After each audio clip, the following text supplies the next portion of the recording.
Hey guys, did you miss me?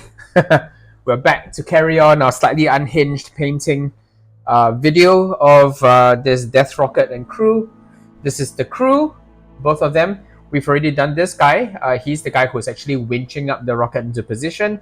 He's got his hand stuck out because he's got a little thing that he can wind to raise and lower the rocket. That's this little winch over here on the right side, if you can see me tap on it. And today we're going to paint the guy who's definitely not compensating for anything. He's the guy with a gigantic rocket. And it's kind of cool how it's exactly the same size as the one that actually goes in the barrel. Sometimes in a lot of the earlier models, they get little weird details like this slightly off. But this guy is perfect. He's got the rocket as large as you would imagine it to be. And as far as I'm concerned, between these two crewmen, between being the guy who's actually winching it up and clearly responsible for firing it, as opposed to the guy who just stands off to one side waiting for his buddy to get into position, and then he just kind of stands there, you know, holding a rocket like he owns it. To be honest, that's where I'd rather be. Seems like a lot safer of a job, a lot less likely to kill you, I guess. Last episode, when we talked about, you know, the process of using a death rocket, I mentioned that there is a higher than average chance of this rocket launcher going up in smoke and flames. Well, so maybe it is better to be the guy who's not actually firing it, standing off to one side instead, being a little bit safer and just posing with the rockets. That sounds like a good place to be. Yeah. So how's everybody doing? I hope you guys are having a great week so far. These models I am preparing for a game that I'm actually planning to have later in the week. So I might share some pictures of that. Hope you guys stay tuned, as I am totally committed to getting these models done on time. Unfortunately, I've got a whole bunch of hobgoblins to do, as well as I think one more warrior and this death rocket. So it's quite a bit, but we're going to make it happen, you and I. Yeah.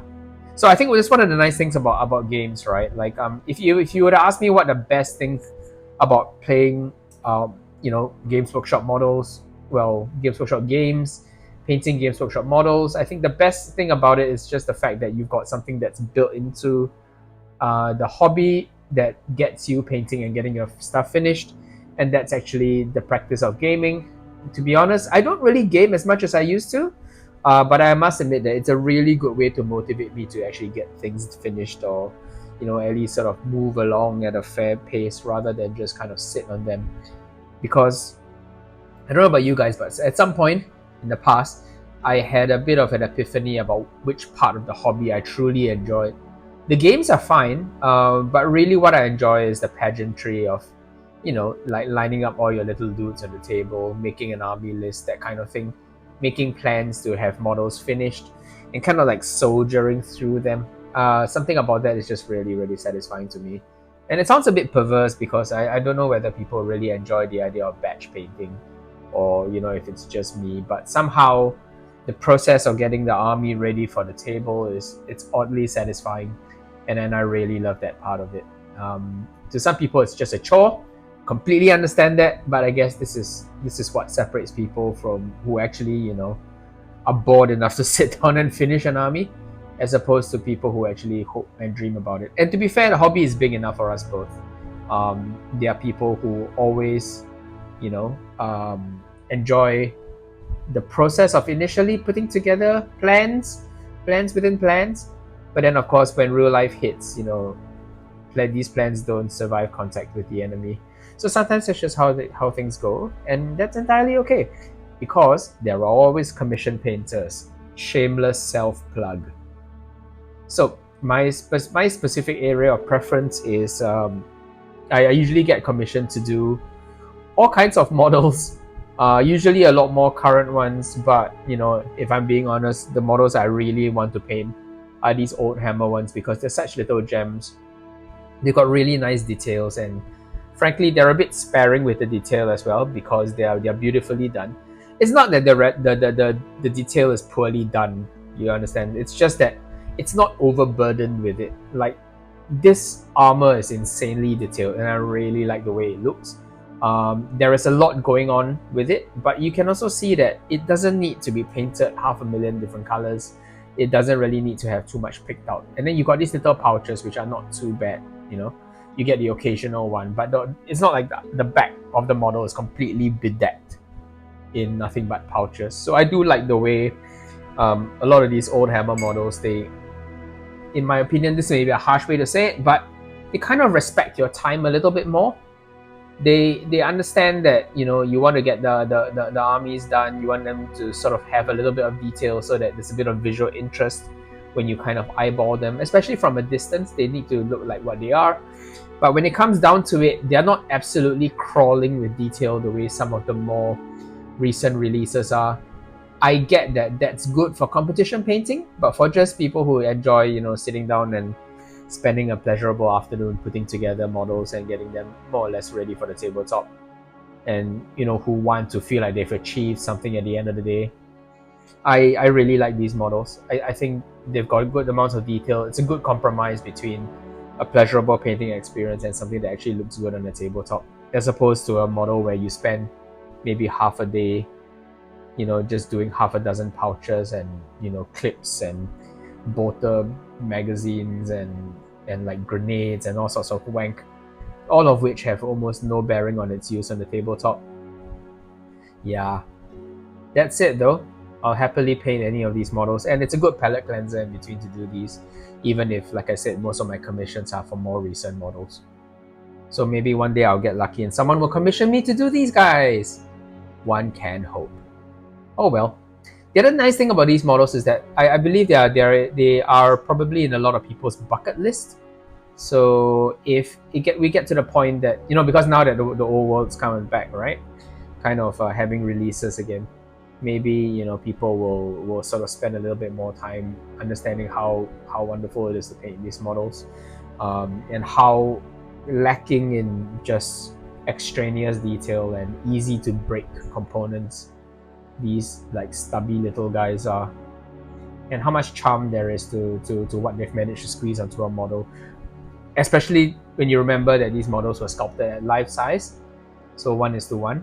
None of this stuff is computer aided design at all.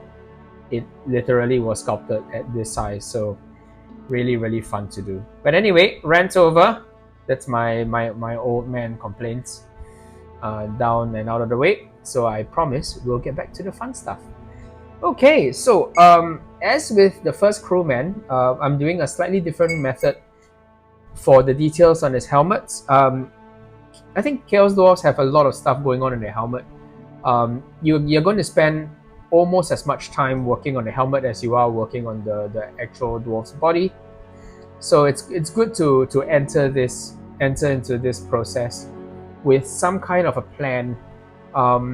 As with the first model, not sure if you watched the previous video, I hope you did. What I did was to essentially base coat the yellow bits in ice yellow, Vallejo ice yellow. If you are using Citadel only paints, of course the color to look for is Dawn Yellow. Perfectly good and effective in the same way. The idea is to base coat them in ice yellow, and then come back in with Eandon Yellow to darken the parts as needed to create the fades that you see on Crewman A on the left. So this really allows us to keep it nice and vibrant, and also to keep the painting time down a bit, because essentially it's like having the model painted in the highlight color already, and then you're just coming in to add a little bit of selective shading to make it look a lot more finished than it actually is from afar. You can actually at some point come back and clean up, you know, the paint job a little bit more, but at that point it's kind of optional. To be fair, the way I've based this model, I intend to actually have the Death Rocket sitting on the same base as the two crewmen as well. To be honest, I don't really like the idea of having the crewmen separate. I prefer to do some kind of a mini diorama kind of layout with the crewmen sharing the same base. I just think it looks better as a whole, and to be perfectly honest, in game terms, I know you're supposed to remove the crew as they die, but A, I don't intend to have them die, and B, well, even if they do die, I can just mark it with a token or a chip or something. Not going to lose too much sleep over that. Plus, I'll never need to, you know, worry about my crewmen going missing or anything like that. Not a big enough of a concern for me to worry about. Yeah. So There we go. I've come in and added a bit of Black Templar over his beard. Again, depending on whether you want your black to have a warmer, more neutral sheen or something bluer, you might choose between Black Legion and Black Templar. Black Templar, I found, is really good if you want a color to have a little bit of a blue undertone, which is what I've gone for here. Also because there is going to be blue featured on this model, on the helmet specifically. And I think he does have gloves as well, as opposed to his friend over there who's actually cranking the elevation on his Death Rocket barehanded, which is a terrible idea. But they're Chaos Dwarves, they're tough boys, they've got toughness 4 and everything. So maybe it's not a big deal for them. Maybe they don't care. Or maybe the health plan for Chaos Dwarves in the Xanagrand is so good that they can easily plump for an extra replacement mechanical hand should this one go the way of the dodo when you have a nasty reloading accident. Maybe, I don't know. These guys are what they are. And yeah, Death Rockets. I have high hopes for this Death Rocket. I spent a lot of time at length discussing the many pitfalls of using Death Rockets, but I do think that any Chaos Dwarf army that doesn't have enough war machines, and let's be fair, for the Chaos Dwarf army, you've only really got 3 choices. You've got Death Rockets, you've got Earthshaker Cannons, and you've got Boat Throwers for the Hobgoblins. I think the Hobgoblin Boat Throwers are, well, I mean, they're going to be good no matter what, right? Because they're Boat Throwers. Nothing wrong with Boat Throwers at all. Perfectly effective, perfectly low-costed, and when you put them on the flanks of your army, you can really sort of keep your opponent honest. So if they try to sneak units around, a well-placed shot can really end that foray into your flank and can really make a difference to your game plan. And if not, they can just turn their attention to the main line if your opponent chooses not to risk getting shot. Right? They can just turn their attention to whittling down the combat units as they get up close to your unit. So really a bit of a no-brainer. Unfortunately, I seem to have picked the worst of the 3 war machines. I think Earthshaker Cannons are definitely my first choice. I think they are extremely good. If anything, they're a little bit too good because they tend to dictate the flow of the game because of how they immobilize enemy units. Well, hopefully immobilize just enemy units. They're perfectly capable of immobilizing your units if you let it happen. But yeah, Earthshaker Cannons are probably the most likely to have an effect on the tabletop. And then Boat Throwers are second. They're good, but they tend to miss. Plus, they're crewed by Hobgoblins, so are they really Chaos Dwarf war machines? Well, kinda. To be fair, the Hobgoblin Boat Thrower looks extremely well made. It looks pretty well designed, so it wouldn't beg a belief to think that it was put together by the Chaos Dwarfs themselves, but because they would rather be firing the prestigious gunpowder weapons, they just like flog them off to the Hobgoblins to crew. If nothing else, I guess Hobgoblin Boat Throwers have no chance of exploding, which is something that I think both Earthshaker Cannons and Death Rockets do very well, which is to explode and litter the ground around with bits of burning Chaos Dwarf and Chaos Dwarf misbegotten war machine. But that is what it is, I guess. It's the life of a Chaos Dwarf artillerist. I believe this would not be the vocation that you enter into if you didn't have a penchant for blowing things up.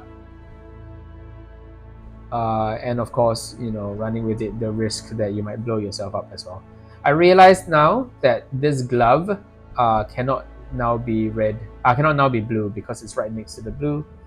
So let me calibrate my expectations. Probably do the gloves in black, although that's a really boring color to do for gloves, but maybe it's okay. To be perfectly honest, yeah, these models are very secondary to the machine themselves, because the machine kind of takes pride of place with this basing style that I've chosen, because the crew are just there to service the machine, and visually a lot of the front of the model is going to be covered up by the crew, or rather the machine is going to be covering up a lot of the front of the crewman.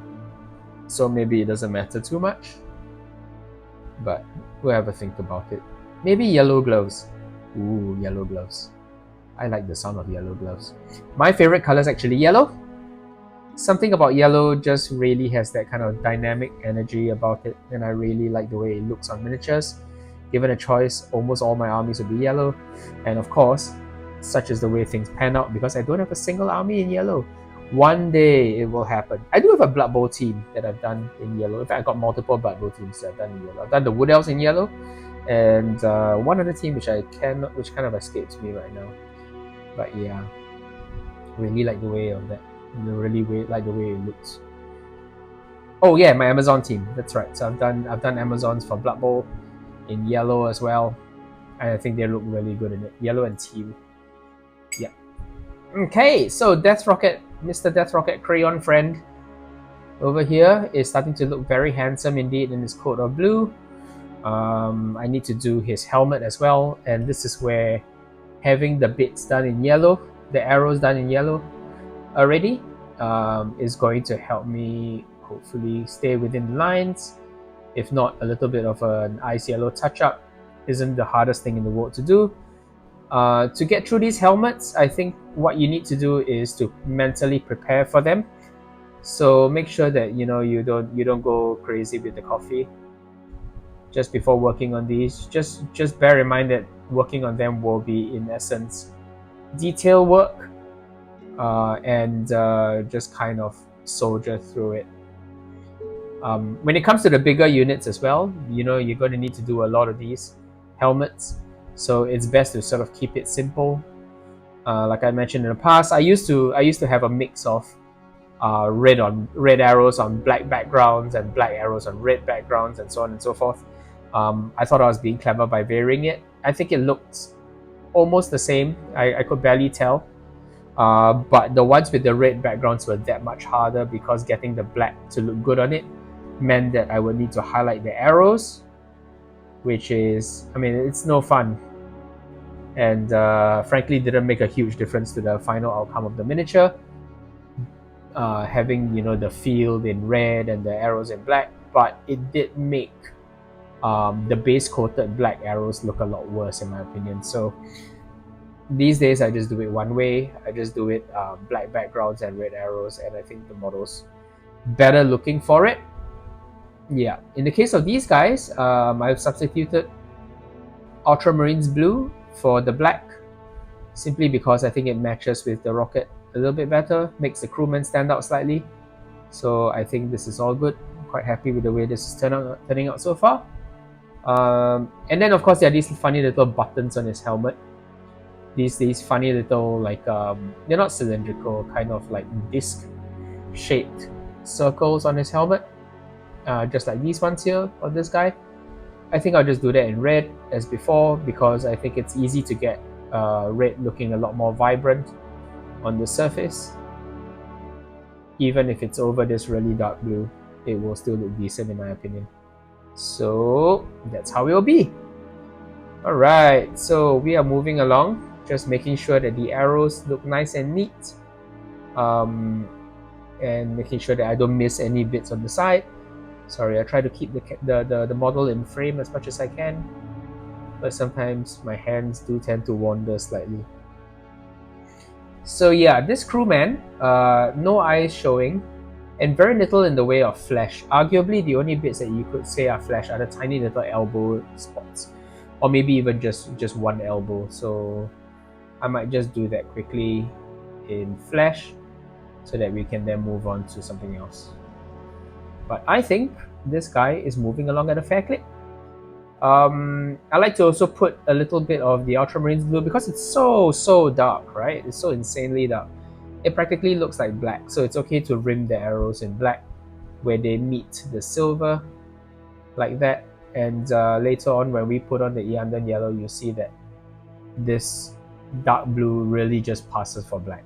It doesn't matter at all. Saves you a little bit of time, one less color to like putz around with. And then of course there's the insides of his shoulder pads. What's nice about this method is, I guess, because the colors are so violently different, they look so like distinct from one another and are so contrasting. Meaning the yellow and the ice yellow and the dark blue. It's really easy to spot when you make mistakes, and it's really easy to touch up over them as well because the ice yellow is really strong, which is nice. It really wasn't the case back in the day. Like the yellow paints used to be an absolute disaster, and ice yellow is just a really good version for this.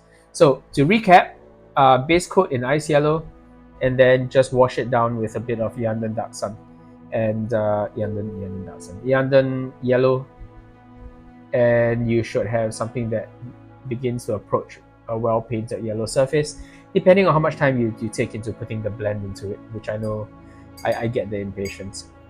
Trust me, I do. So there's a bit of yellow here that I got into the armor. I hope you can see also how well the red really coats over it as well. So eliminate mistakes, which we are bound to make on miniatures. Entirely okay, not a big deal. I am going to grab a little bit of white to clean up the strap of this bag because we are going to do that in Nazdreg yellow, kind of like the way we did on his pouch over there.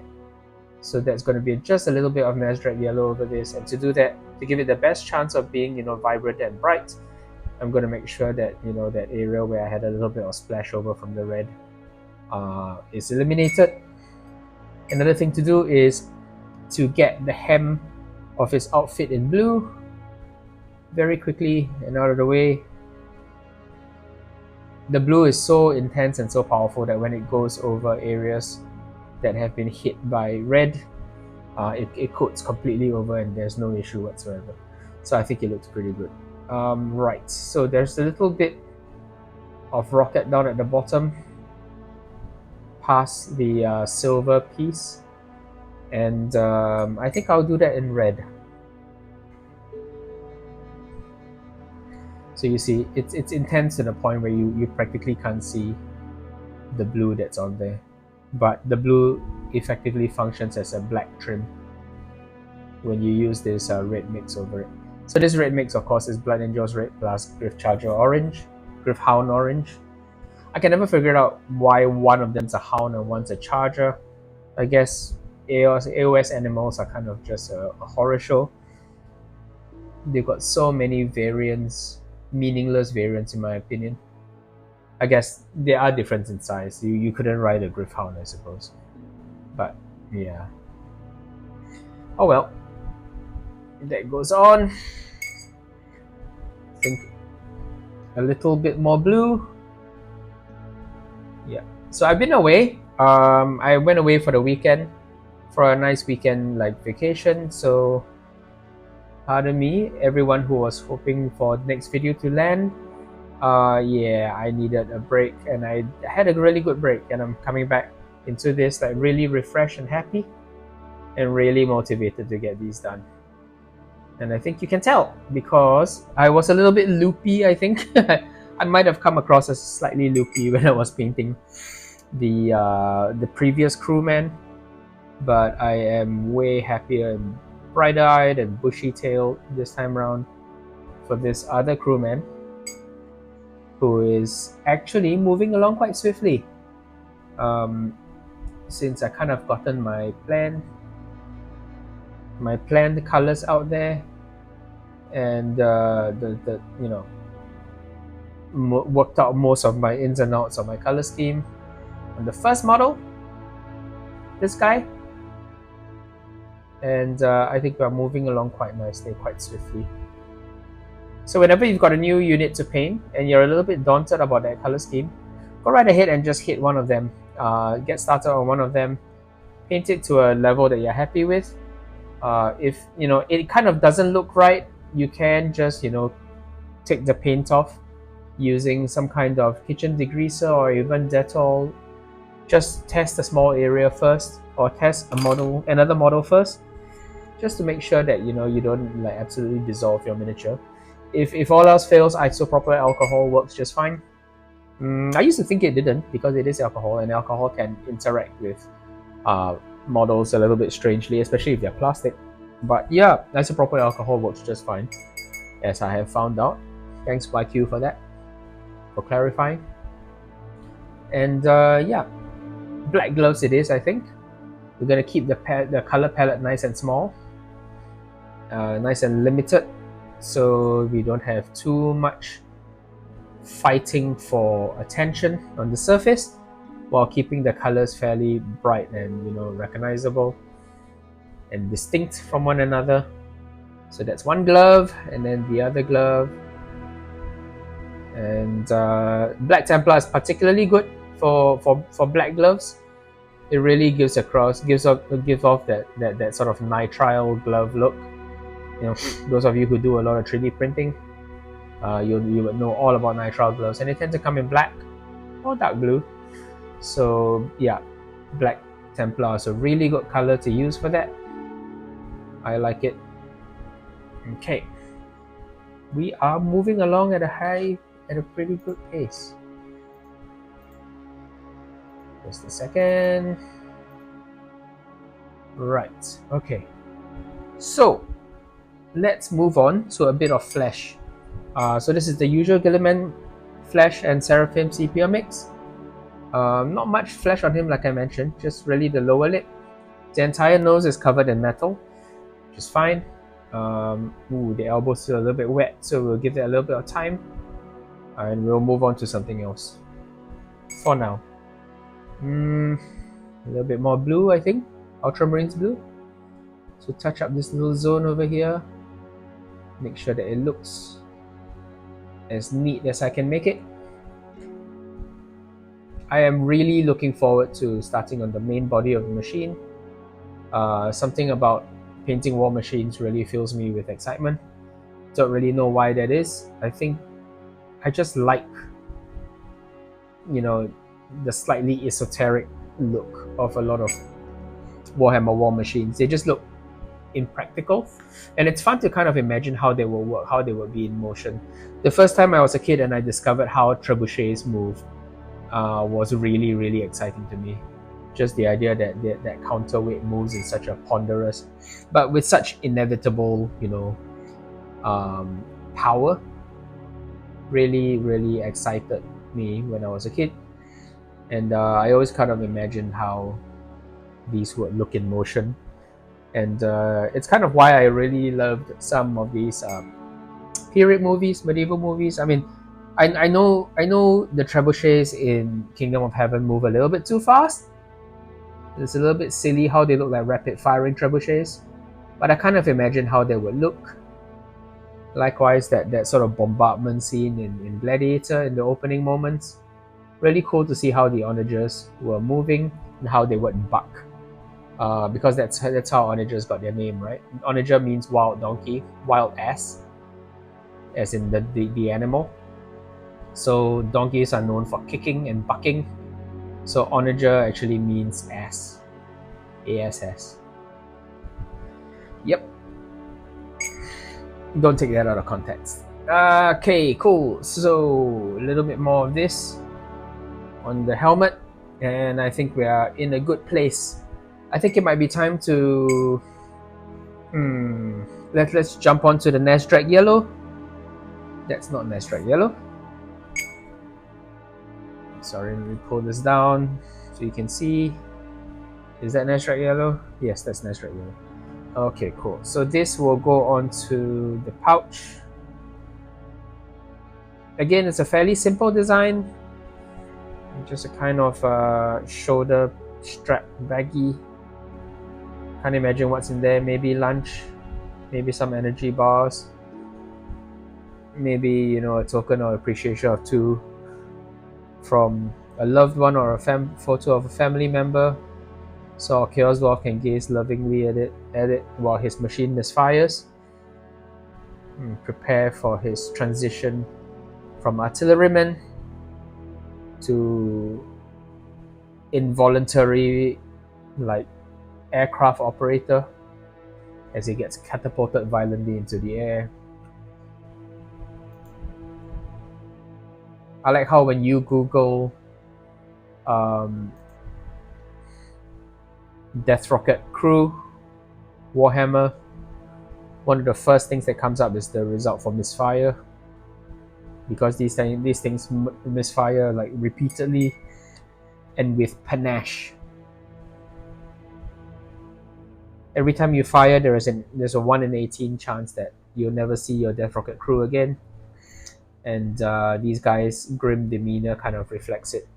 Although it really does show what kind of badasses they are, right? Because it takes, can you imagine the kind of mental fortitude it would take to show up day in and day out for a job like that? It's like lethal company levels of job, I guess, dedication. Absolutely not for me. I would not go down that route. But hey, Chaos Dwarfs, right? Chaos Dwarfs, like we mentioned, they are lawful evil, or seem like they are. Therefore, maybe being just, you know, a cog in the machine, it's part of what defines them and, you know, gives them energy, so to speak. So yeah, moving along, painting his giant Crayola rocket. And then I'm gonna need to have to think about what color to do the fins.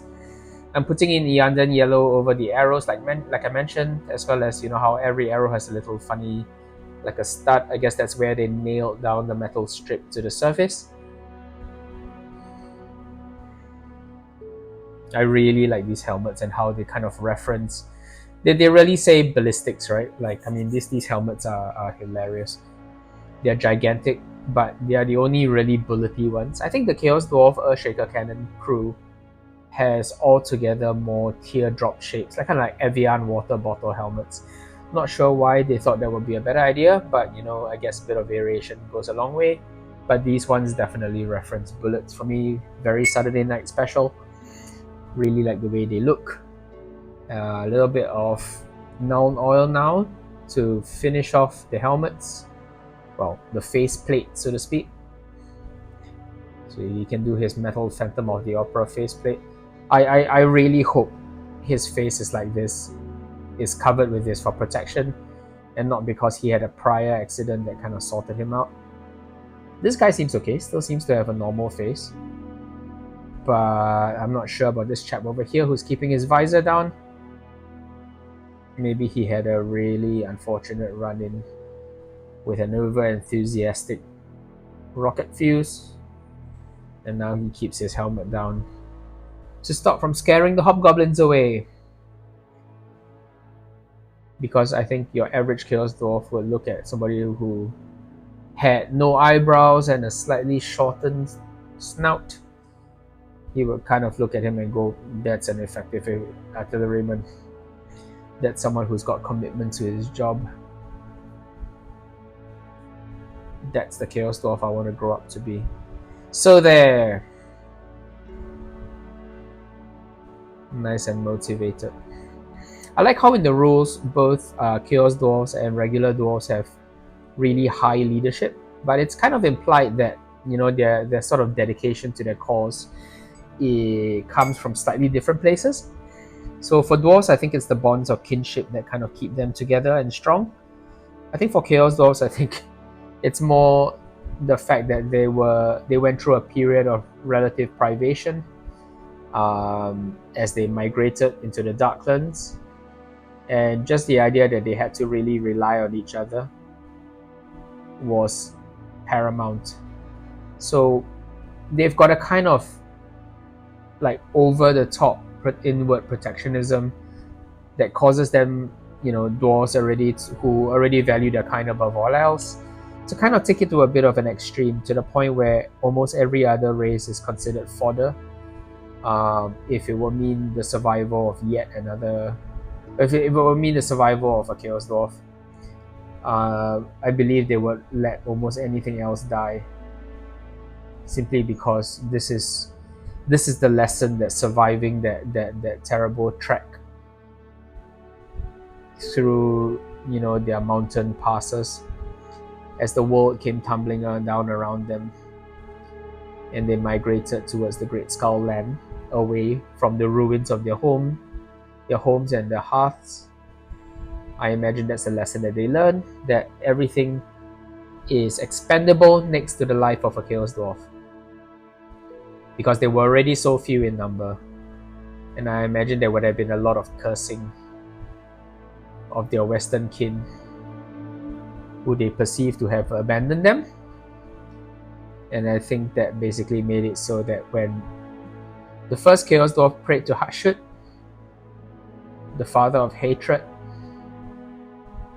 they found willing soil in the hearts of every Chaos Dwarf who had already by that point been through so much and had fostered so much hatred for the world that treated them so.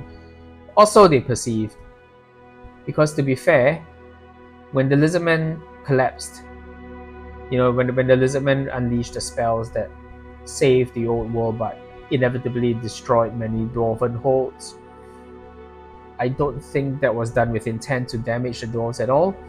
It was just done with, that kind of cold-blooded, unthinking nature of the Slan, who were only looking to preserve the world as a whole because they were the creations of the old ones.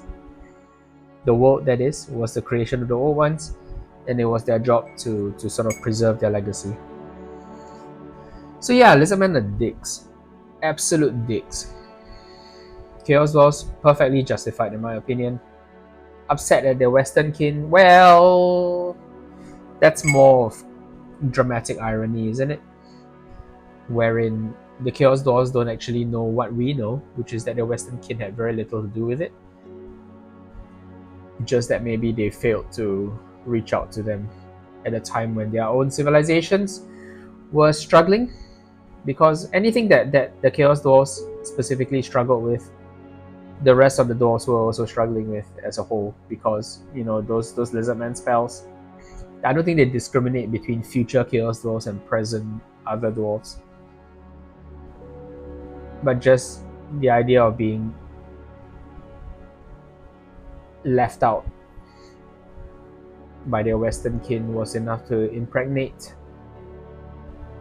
the Chaos Dwarf psyche with just that sense that they had been betrayed. And you never betray a dwarf, right? And the Book of Grudges tells us, the Dwarven Book of Grudges tells us, that you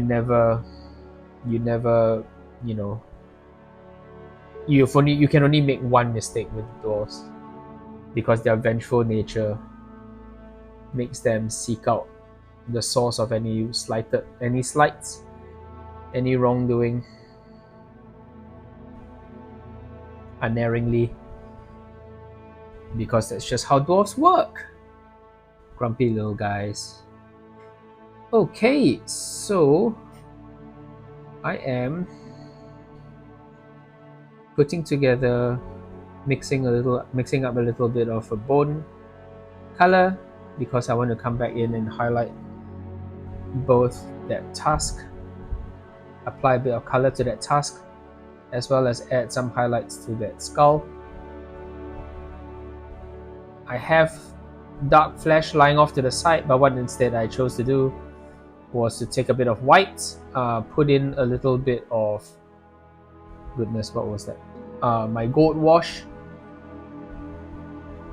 which is itself is Nazdreg yellow and a bit of Seraphim Sepia, and yeah, that makes a rough and ready bone color that I think is quite indistinguishable, especially once it's been overlain with a little bit of white as part of the mix highlight. You probably wouldn't be able to tell the difference too easily. Okay, so that's moving along. I think it's looking pretty good. A little bit more touch up with the blue, and I have to remember to put a little bit of flesh onto that elbow of his, because we couldn't do it earlier. There we go. Elbow flesh, and just a little bit more of a cleanup on the tip of that rocket and on that skull, and I think we are in a good place.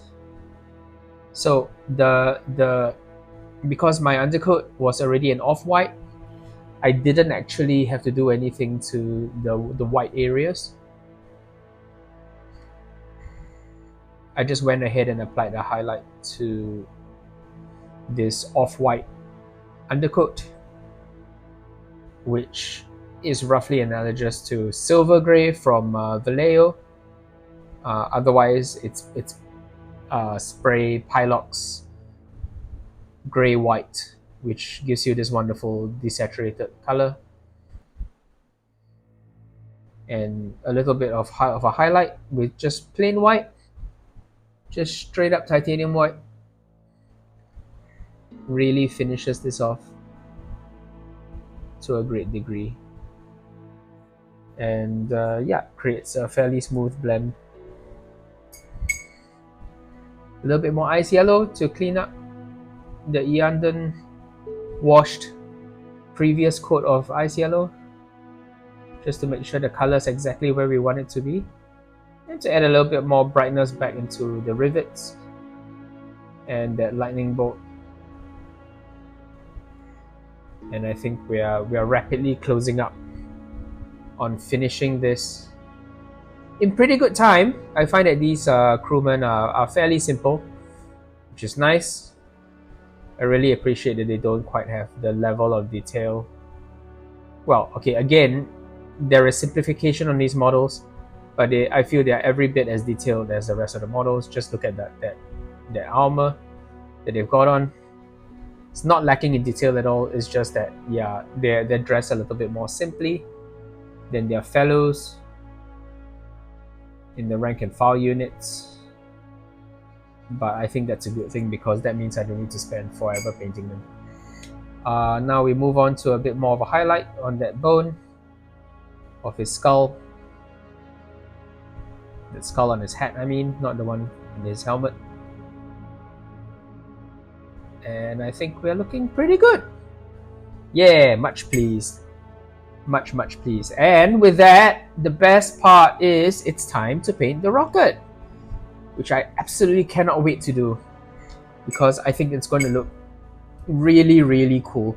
That moment, you know, where you kind of get to glue or otherwise assemble the last bit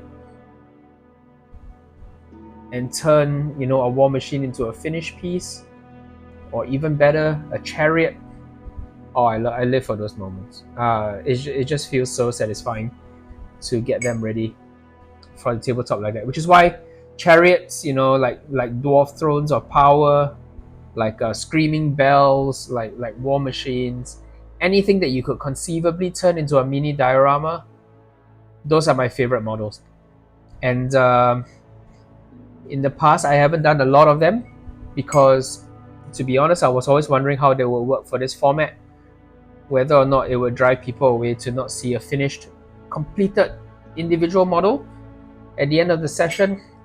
That was kind of bothering me, because I wasn't sure what I would show you or what I would use as the thumbnail. But yeah, I don't think it matters. It turns out, as usual, I was overthinking it slightly, and I think I'll just paint these, you know, and if they're not finished at the end of the day, so long as I have some progress to show you, I've got some like improvement on the final model, I think that seems to be all people really flying brush, sorry, all people really seem to care about, which is lovely. Really pleased about that. A little bit more. We're not far now. I think there's quite a bit of excitement in my voice, because I can't wait to do the rocket. Okay, so Death Rocket crew, just about ready. Maybe just one final highlight to brighten the side of the rocket, which, to be fair, kind of looks a lot like a crayon at this point. Let's see if we can give it a little bit more of a direction with just a blended highlight. So when it comes time to blending on the surface like this, mix your highlights, go overboard if you need to.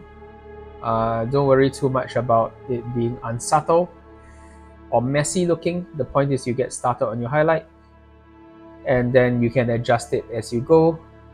You know, have the paints on your wet palette all at once. Another reason why wet palettes are really good for blending, right, which is that it basically keeps every like blend every mixed color up until that point fresh and usable for a little while, so you can go back and forth more easily. Thoroughly recommend getting a wet palette if you can. You don't have to buy a fancy one. You can just sort of make one with a tray or a Tupperware container, fill it with water, fill it with a piece of sponge, more or less cut to the shape, and then put a piece of wax paper over it, and that gives you something that will keep your paints, you know, viable and open and usable until you need them. They won't last forever. I mean, I think it's pretty good going if they last one session, which is what I typically do. I usually refresh my paints every session. Sorry about that noise. But yeah, that's our Chaos Dwarf crewman. I think I'm happy to move on from this point. As I say that, I reach for more wash. And if you're wondering why I'm tossing my brush left and right with reckless abandon, it's because I did some assembly with super glue. These are metal models. I did some assembly with super glue and I managed to get super glue on my hand, on my fingers. So my fingerprint is completely offline. Sorry about that. I hope you don't mind a little bit like fast and furious action going on what is, I imagine, an incredibly riveting painting video.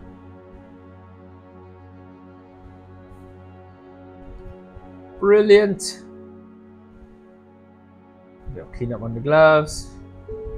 And that's it, guys. I am happy with this. It's time to move on to here.